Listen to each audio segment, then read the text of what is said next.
We're going to put at least a 100% tariff on the business they do with the United States. The allies of the United States have just dumped over $390 billion in U.S. Treasury bonds. And this wasn't an accident. It was a direct message to Washington, and above all, to Donald Trump. During his term, Trump issued a clear threat. Any country that challenged the dollar's dominance would face an economic blockade and 100% tariffs. But that strategy didn't work out the way he expected. On the contrary, it triggered a silent but devastating reaction. Now, nations like Brazil, China, and Russia are building a new financial system. They're buying gold, creating alternative currencies, and kicking the dollar out of international transactions. All this while, the American economy starts to feel the first signs of collapse. Today, you're going to understand why the US's allies are abandoning the dollar, how this all began, and the direct impact on your life. Because what's happening isn't just a geopolitical dispute, it's a frontal attack on your wallet and the future of the American economy. It all started with a public threat. In the middle of his term, Donald Trump drew an economic red line for the entire world. He declared that any BRICS country that tried to create or support a currency capable of challenging the dollar's supremacy would be immediately punished. The punishment? A 100% tariff on any business with the United States and a permanent blockade from the American market. For Trump, the dollar wasn't just a currency, it was a symbol of U.S. global power, built over decades. And he made it clear he wouldn't back down. It wasn't an isolated warning. Trump repeated this threat multiple times on social media, showing he wasn't willing to negotiate. But what seemed like a show of strength ended up provoking the opposite effect. The BRICS, made up of Brazil, Russia, India, China, and South Africa, decided to act. The first to directly challenge this threat was Brazil. In 2024, as the rotating president of BRICS, the Brazilian government ignored Trump's warnings and announced a bold move, expanding PIX, its domestic digital payment system, to the international stage. PIX already had over 150 million users in Brazil. Now, the plan was to turn it into a global tool for international transactions. At the same time, Brazil launched the SML, a bilateral payment system using only the Brazilian real, with no need for the dollar. The first operations were carried out with Argentina, Uruguay, and Paraguay. Even though the transactions were modest, Brazil was integrating real-time payment technologies, building a fast, efficient system completely independent of the American currency. This wasn't just a local experiment, it was the first direct financial attack on the dollar's central role in global trade. And Brazil didn't stand alone. The strategy of moving away from the dollar began to spread within BRICS itself. And with it came an even more ambitious project, the creation of BRICS Pay. It wasn't just a regional system, it was a plan for a global financial platform based on decentralized blockchain that would allow the bloc's members to trade directly without relying on the SWIFT system, the same system that underpins the dollar's power. On top of that, BRICS started developing a new international reserve currency with the explicit goal of replacing the dollar in transactions between the bloc's countries. But perhaps the boldest move happened behind the scenes. While the world was distracted, BRICS nations quietly stockpiled over 600 tons of gold in just 2 years, not to hold as a symbol of wealth, but to create a financial shield capable of protecting their countries from monetary manipulation and external pressures. This strategy didn't stop with Brazil. One by one, the other BRICS members began to act. China and Brazil signed agreements to conduct transactions directly in yuan and real, cutting out the dollar. Russia and Iran linked their domestic banking systems to operate without SWIFT. India and Russia started buying and selling oil using rupees and rubles. And even South Africa began expanding the use of the Chinese yuan in trade with Beijing.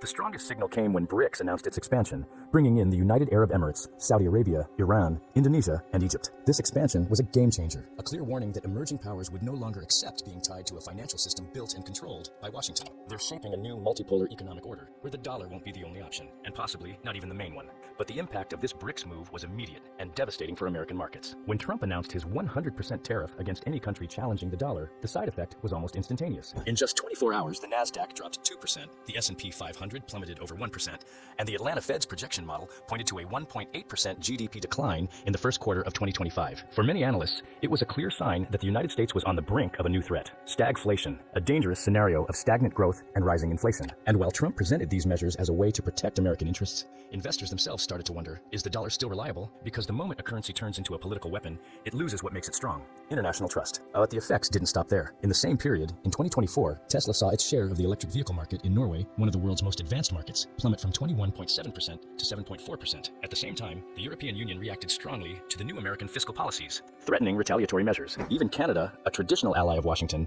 began shifting its strategy. In a surprising move, the Canadian government started negotiations to acquire military equipment from Europe instead of relying solely on the United States. What was happening wasn't just a trade dispute.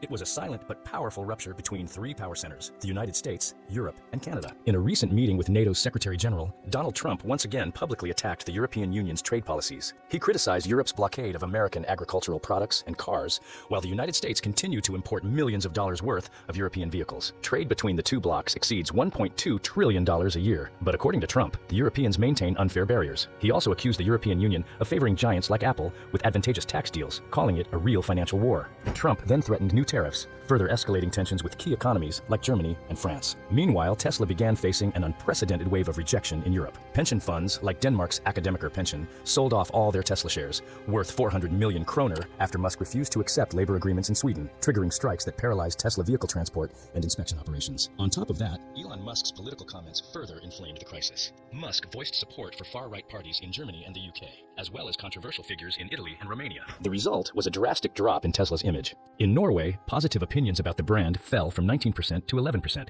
while negative opinions jumped from 47% to 63%. In the UK, 59% of electric vehicle consumers said they wouldn't buy a Tesla due to Musk's controversial statements. The pressure on Tesla didn't stop there. European regulators ramped up investigations into consumer safety and data protection, putting the company on the defensive. Meanwhile, local manufacturers like Volkswagen, Toyota, and China's BYD moved aggressively, launching cheaper models tailored to the European market. The crisis also hit Canada. Quietly, Ottawa began forming a new economic and defense alliance with Europe. Foreign Affairs Minister Melanie Joly confirmed advanced negotiations to acquire European military equipment, including Sweden's Saab Gripen jets. The goal was clear: reduce Canada's reliance on American exports and defense, especially amid uncertainty over Washington's tariff policies. The CETA, Canada's free trade agreement with the European Union, had already boosted bilateral trade by 60% since 2017. Now Ottawa was looking to expand that collaboration into areas like technology, sustainable energy, and scientific research, marking a strategic shift away from the United States. In response to the tariff escalation, European Commission President Ursula von der Leyen declared, "If the European Union is targeted by unfair trade practices, we will respond with force." European leaders are already discussing retaliatory tariffs focused on products from pro-Washington American states and strengthening partnerships with Canada, Japan, and South Korea to reduce their exposure to the U.S. economy. What seemed like a simple tariff war is quickly turning into something bigger, a global realignment, where Europe and Canada are starting to rewrite the rules, leaving the United States isolated. Now, here's the point no one's telling you, and it could directly affect you. While world leaders wage this silent economic war, the ones footing the bill aren't the billionaires on Wall Street or the big CEOs. It's American workers. It's the families living in small towns, rural areas, and the states that have always been the backbone of Trump's support. The domino effect of aggressive tariff policies and economic rupture is starting to hit these very people. Those who believed Trump would make America great again are now facing a scenario they never imagined. An economic crisis that isn't confined to newspapers or Wall Street charts. It's knocking on the doors of ordinary families. Community meetings are being organized across multiple states. Protests are popping up in small inland towns. People who, for years, supported Trump are now demanding urgent government action to prevent an even bigger collapse. Because what was once seen as a strategy to protect jobs and strengthen the American economy is, in practice, destroying lives and incomes across the country. The trust these citizens placed in the government's promises is running out fast. They're calling for concrete action, not speeches. They want real policies to stop local businesses from shutting down, small farmers from going bankrupt, and public services from collapsing. And here's the most alarming detail. If the government doesn't act quickly, this crisis could become irreversible. The mood on the streets has already shifted. The people who were once silent are now demanding solutions. They want measures to secure their jobs, protect their families, and restore the economic stability that's been shattered. The tension is at its breaking point. With each passing day without an effective response, the risk grows that Trump's electoral base, the very one that propped him up politically, will simply vanish. And with it, so might any chance of recovery for the millions of Americans facing an economic scenario they never imagined. Amid this chaos, an inevitable question arises. Can the American people still change the course of this crisis? Or are we already trapped in a cycle of destruction no one can control anymore? And as this crisis unfolds, what many haven't yet realized is that the economic collapse taking shape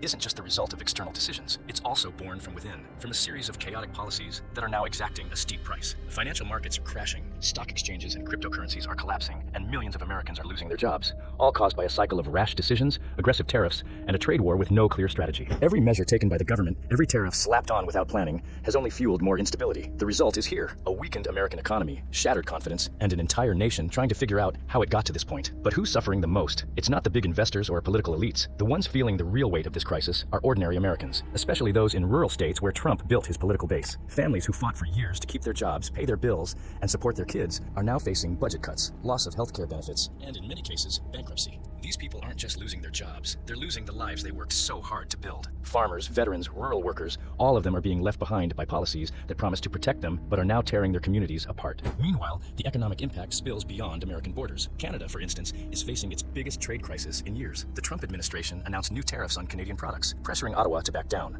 But Canada's newly elected Liberal Party leader, Mark Carney, made it clear that Canada won't bend. Carney isn't just any politician. He led the Bank of Canada during the global financial crisis and served as governor of the Bank of England. Now, heading the Canadian government, he's facing a direct challenge from Trump, making it clear that Canada will stand its ground. The American response was immediate. On April 2nd, the White House announced tariff hikes on key Canadian products, 25% on steel, 10% on aluminum, and new tariffs on lumber and cars. The impact hit Canada's economy hard, threatening sectors that drive billions of dollars and support hundreds of thousands of jobs. But Canada fought fought back. Carney promised retaliatory tariffs on American agricultural products, technology, and consumer goods.